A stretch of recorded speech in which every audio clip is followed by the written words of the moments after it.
Welcome to part two. Roy Jones, Terry, has decided to make a comeback. He's going to fight in a professional boxing match on April the 1st against former UFC champ Anthony Pettis. So 54-year-old Roy Jones going back at it. What do you think to that?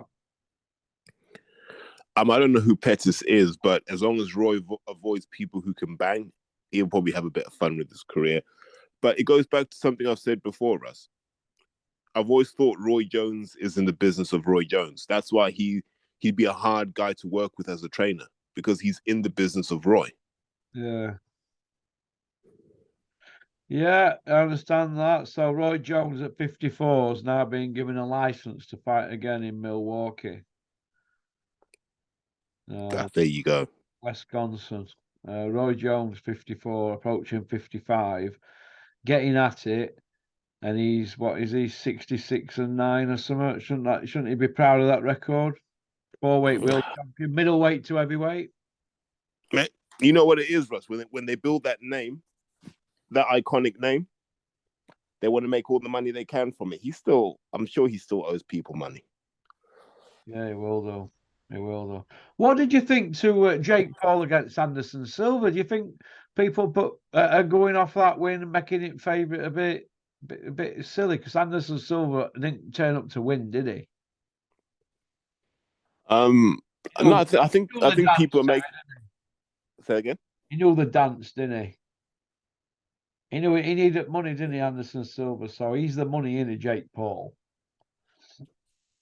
Well, but if we're looking at it from a Jake Paul versus Tommy Fury perspective, we don't know anything because neither guy's really put themselves in harm's way yet. So we're only going to find out when they fight each other, which is what, like 2.5 weeks. Yeah.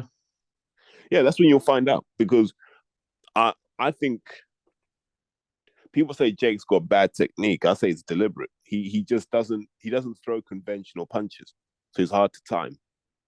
So as Tommy Fury got enough experience, because you're not just going to run into Jake Paul and try and bully him. Like, that's how you get knocked out. So can Tommy actually outbox him? We're going to find out on the 25th. I don't believe all that. If you lose, you better stay in Saudi. That's just hype for rematch, isn't it? If he does lose, it turns out I don't want to see it again. Like, it's been such an embarrassing saga that hopefully it's just one and done. Yeah. They were talking about Callum Smith, weren't they, for Beta Beef and all that, and yet he's fighting a guy ranked number 33 in world on March the 11th in Liverpool. Callum Smith's whole career is fighting people ranked number 33 in the world, though, Russ. Yeah, I know, yeah. And and gets another win, looks good, and then everybody hypes him up and they say he's avoided and all that nonsense. It's getting a bit repetitive now, isn't it? He wasn't avoided against Canelo when Canelo just battered him from pillar to post and gave him those Ronnie Coleman biceps after a while, didn't he? Boy, a cow. Yeah, I see Callum Smith, right? He's third. He's box ranked number 3, right, at light heavyweight.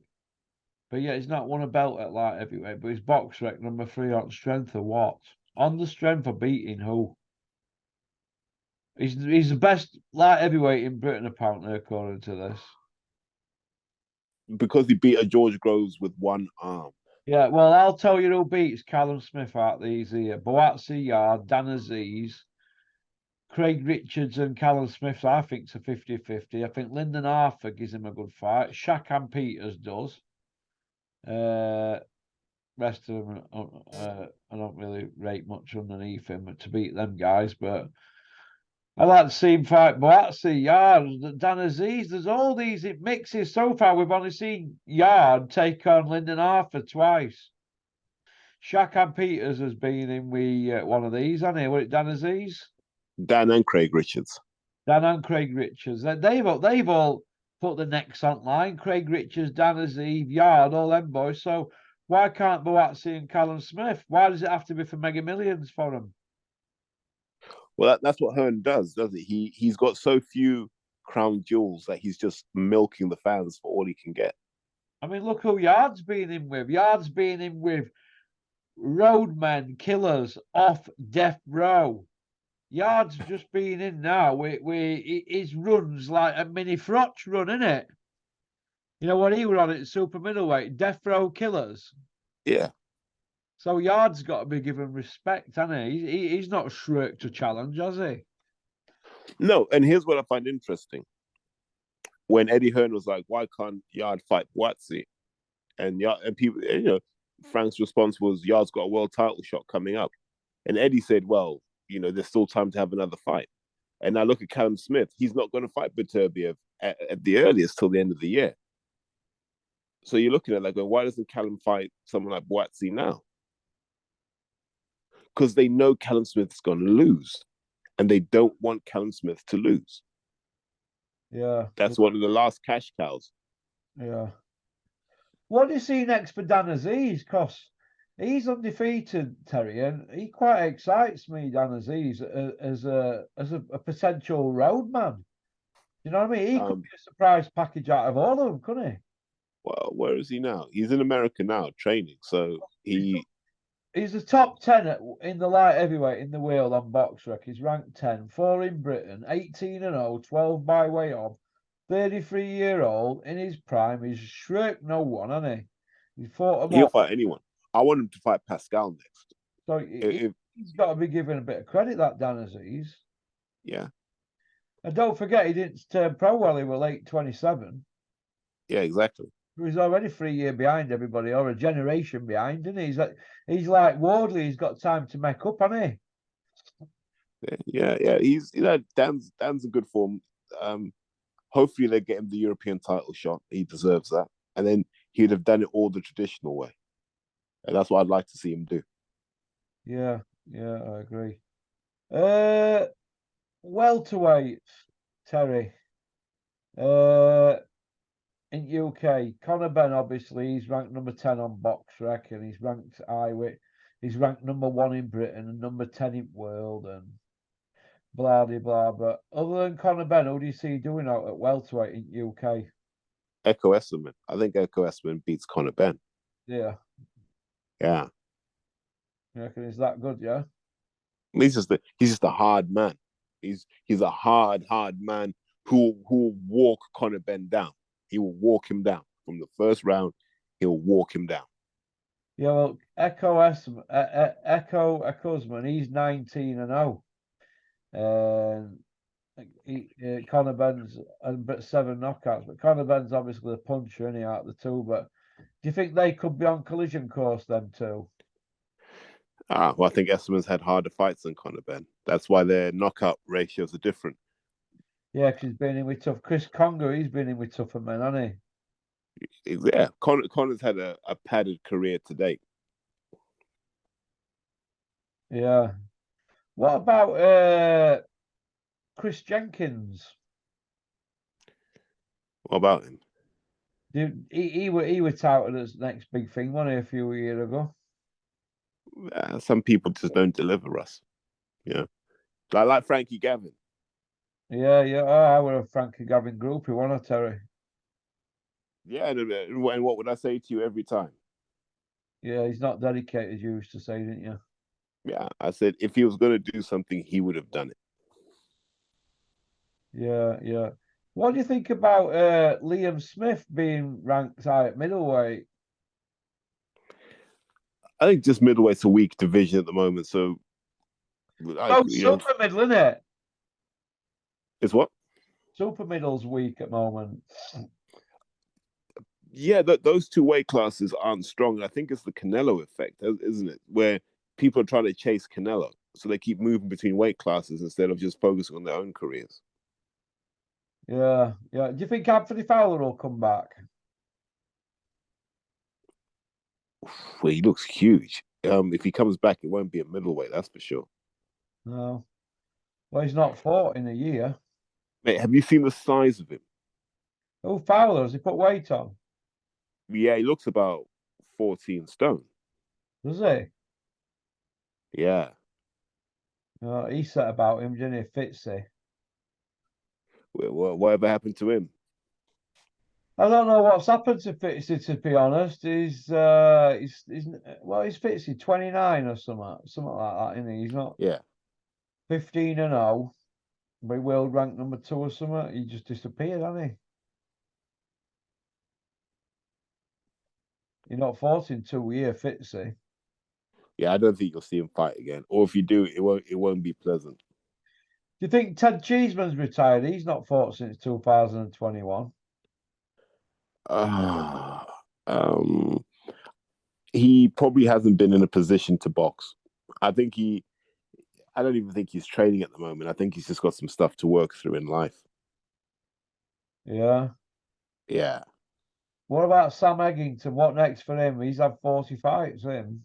He's only 29.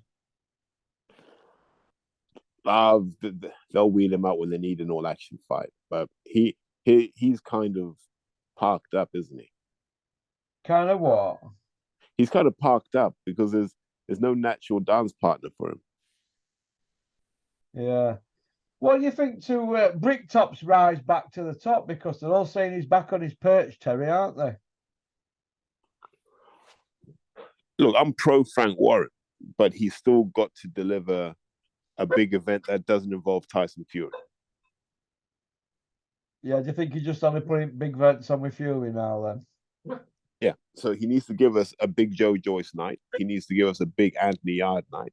He needs to give us those sort, like, when you look the top 4 fights in that card are just incredible. He needs to give us one of those events.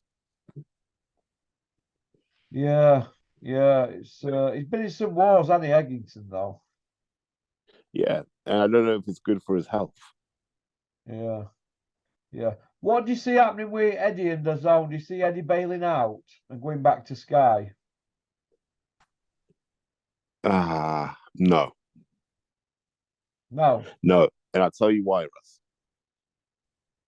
He would have to go to Sky on their terms, and he couldn't do that. no. Nah, he'd have to go on their terms because the zone thing, and boxing's a small part of the zone. I think we all need to remember that. We associate the zone with boxing because that's how it was fed to us.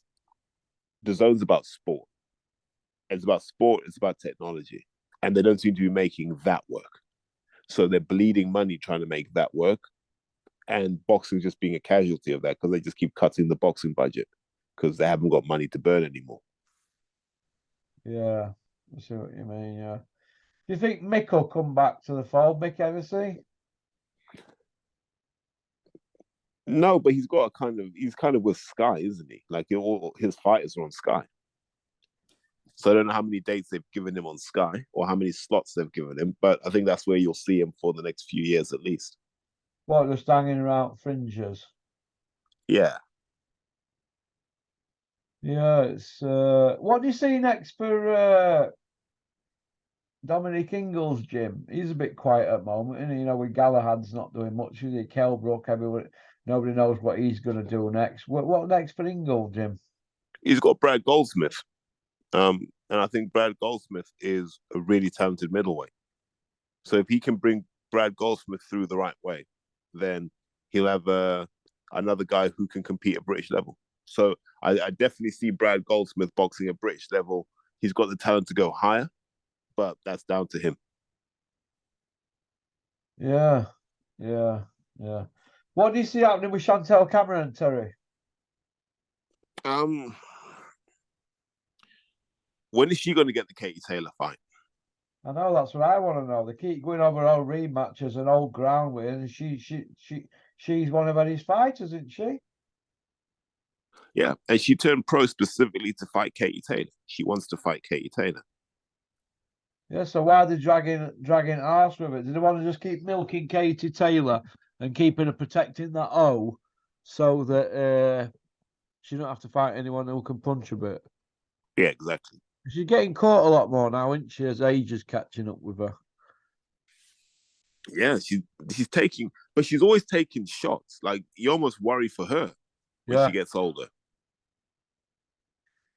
Yeah, it's who do you think's best female fighter out there, Shields? By far. Not even close. Not even close. Yeah. Yeah, you think it's Shields. What do you think Because of Maya then? No good? nah, mediocre. What next for Johnny Fisher and his dad Bosch More Chinese food. and the Bosch Army, Romford Bull? So here's the thing with this Johnny Fisher kid. He can genuinely punch. Yeah. Like when you talk to the heavyweights, like when I talk to the local heavyweights, Johnny Fisher can punch. He's genuinely heavy-handed. The thing is, will he be able to box when there's someone there who doesn't want to be hit? Will he be able to cope when someone's hitting him back? I think Dave Allen runs over him, me. So does Dennis. Well, yeah, but Dave's more experienced. Yeah. So I'd expect Dave to do so. Yeah, I expect Dave to run straight over him, Rhino style. I mean, Dennis said last night on channel that White Rhino might be fighting in South Africa in the next couple of months. So going out there from where he's from, Alt Rhinos. So that'll be good. He's got a show out there in South Africa, Dennis. I think you might be flying out there, Teddy, with Fight Zone. Look at that, man. They just need someone to translate for them, don't they? That's why I'm going out. Probably, mate. Yeah, well, you're from that neck of woods, aren't you, lad? Mm. Well, that village you used to live in, how far is that village from South Africa? Be like driving to France, mate. What, from here? Yeah. Oh, that far? Africa's huge, Russ. Do they have crocodiles where you used to live in that, Terry? Yeah. What do you do? Just walk by them when they're on near road and that? They don't live in the wild, Russ. No. It's not that wild. It's not the Jungle Book, mate. Oh, right. Oh, no, I'm just wondering that because I watched a program with Kevin Peterson the other day, and he's something to do with wildlife now, isn't he, Kevin Peterson? Yeah. Out there in Africa, and he were playing. I'm not sure if I think he were playing golf in Africa, and they were near golf pitch crocodiles. They were near pitch, you know, where they were whacking at balls. Yeah, so if you're near like a body of water, if you've got a lakeside golf course, then yeah, you're gonna have crocodiles there because that's their natural habitat. I mean, but like you're not gonna see them while you're buying your steak. I mean, you're not gonna see them then. All right then. Although you used to though, like in my granddad's day, it wasn't unusual to see wildlife just kind of just living life. Yeah, well, it looked to me like that. Some of them were near people's houses. I mean, how crazy is that? Can you get your head down at night? Having them hovering around you. You know, so I'll tell you a story. This is kind of how scary wildlife can be, Russ. Yeah, well, so about 30 years ago, they had an elephant cull because there were too many elephants in Zimbabwe, where I'm from. Yeah. It was too many, and the problem with that is it harms the ecosystem because they end up eating everything. So they had an elephant cull. Now the problem was they killed a lot of the female elephants. And so they realized very quickly that it's the females who keep everyone in check and keep everyone in harmony. So you ended up with a generation of rogue male elephants who just used to run around, like trampling crops, like they were smashing buildings down. Like the real menace, people were dying as a result of elephant attacks. Jesus. Yeah, it was serious actually. So what did they do about it? Yes, you had to pop those elephants too. Did they? Yeah. Jeez. I bet a herd of elephants can cause some nonsense, can't they? Roaming around just doing what they want. Rogue elephants. Mate, you imagine 8 or 9 elephants running around Edlington. Yeah, can imagine, mate. The bit talk at Edlow Calf, wasn't it? Or Edlow Sunbed Shop. Hey, Jesus Christ. I mean, do they have rogue lions and all that round there, and lions and tigers and that? No, so you tend to kill, not tigers, more India, but you tend to have lions. They'll be in the game reserves, right? Because they're valuable. Lions are valuable. So if you can get them in the game reserve, it's good for your tourism. So they generally are in game reserves, which are protected areas where you can't do anything. Like you can't hunt in game reserves. Like it's a place for nature to just be nature, and like it's huge, by the way. So I think the one in Zimbabwe is probably the size of all of Yorkshire, to be honest. Yeah. What I've noticed about that is, if you're on your way to school, Terry, in the morning, I bet I bet it's a tense affair in it. So it is. So I used to go back to my grandparents' place, and one of the things I always found interesting was they let all the cows, donkeys, and stuff just roam around. And I always used to wonder how the hell people know which cow's theirs. Like all the kids know which cows are theirs. Like intuitively, they just know. Yeah. But you do. So it can be 4 a.m, Russ, and you're laid up sleeping, and all you can hear is the cowbell going because the cows are just walking around. Jeez. Like yeah, you're just walking out amongst fucking livestock. Jesus, mate. Yeah, so you're coming over here and seeing how we carry on over here, you must think, Jesus, how would these lot cope where I'm from? They wouldn't. They wouldn't. All those guys in the comments who like to take shots at both of us, man. I'd take him down to the township I grew up in. I'd be like, mate, how about you live here for a month? They couldn't do it. Eddie Hearn couldn't do it, could he? I know. Weirdly enough, I think he could because he's the sort of guy who he seems to he'll make something happen. You'd be there and Hearn would have fights going already. He'd be promoting fights outside the shops. He'd have fights going. He'd taking bets on who's going to win. You reckon? Yeah, he's got, as much as we criticize him, he's got that kind of survivor's thing in him that you got to give him credit for. Yeah, he has. Moving on then. Dillian Whyte, right, we spoke about him many times. Do you think that if he loses his next fight, he's done? No, because I'll give him to Joyce or Dubois. There's always a way. There's always a way back. Like they did with Derek. We remember how many times did we think Derek was done? And now we're looking at Derek going, I think Derek's around for the next 2 or 3 years. Yeah, people are tipping Derek for another pay-per-view, aren't they? Yeah, it could even be with Dillian. Yeah, he could be with Dillian. I think that's the only game in town for Derek now, when it Dillian as a pay-per-view, because he's not going to get a Wilder fight or a Ruiz fight, is he? No, and the Parker fight's long gone now. That's long gone. Now Parker's damaged goods after Jack Massey put hands on him. Yeah, he did. Massey touched him up. Massey touched him up, but took a loss. Massey got jobbed on scorecards, took a loss. And Parker's now known as the Stinkinator. He can't go back to New Zealand, can he, him? Yeah, they don't want him back. And some tasty gangsters calling him a Bertie Smalls. Apparently, he's been squealing. Oh dear. So, what he tied up with all that? Carry on, Parker. You don't know. It roped into it all or something, wasn't he? Or something, but yeah. It lent money to somebody, or somebody were tied up with it. You see, boxers, millionaire boxers, they can know kids from the streets, and when one of them comes up to you and puts it on, they probably feel like they have to lend them money, don't they? But all he could ever get done for is giving somebody a loan, because he's not stupid enough to want profit off it, is he? Exactly. You know what I mean? So I think he's been a bit gullible there, but I think as a top level fighter, he's finished. I personally didn't think he was above Euro level. But I think I don't believe he'd have ever won a British. No, I don't. I think that Wardley lights him up now. If he fights Wardley now, I think he gets lit up. Yeah. And I think a fit Nathan Gorman with no blubber boxes his ears off. But do you know what, Russ? That's the issue, isn't it? That there was a point, like with Parker.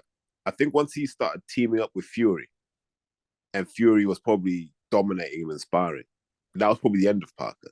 Because when you get into that groove where you're not the main man in the gym, you start to box that way. And I think he did.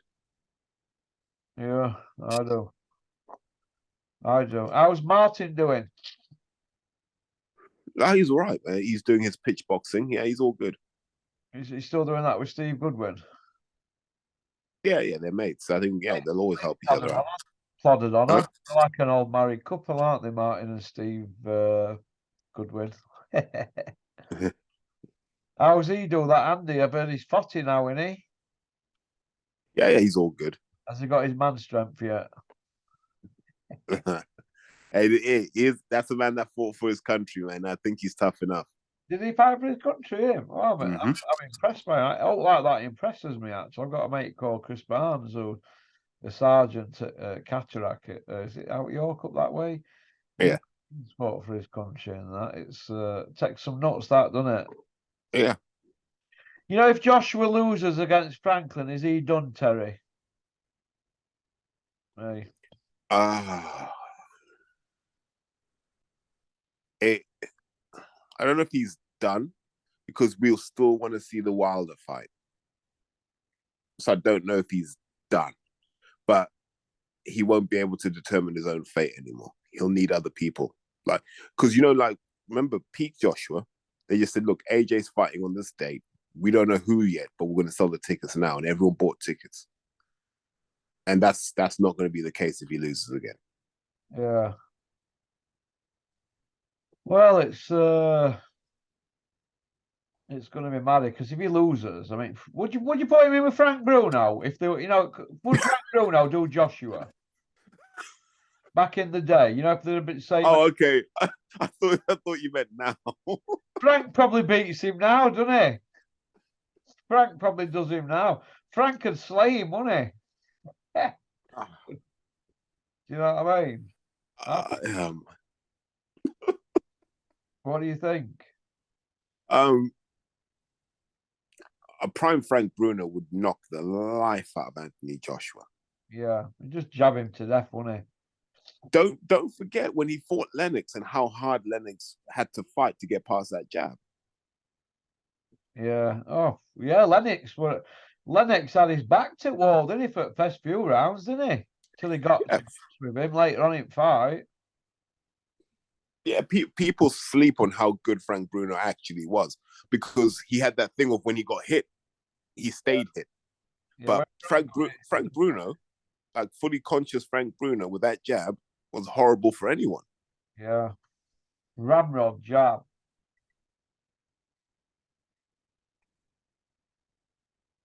Yeah, Ramrod jab them, aren't they? What Frank had a Ramrod jab. Ramrod. It's one of the better ones we've seen from a heavyweight. Yeah. It is. Yeah. What you got planned for the rest of the day, Terry? Just some graft. At some point, I'll go to the gym and try and get my hip back in line.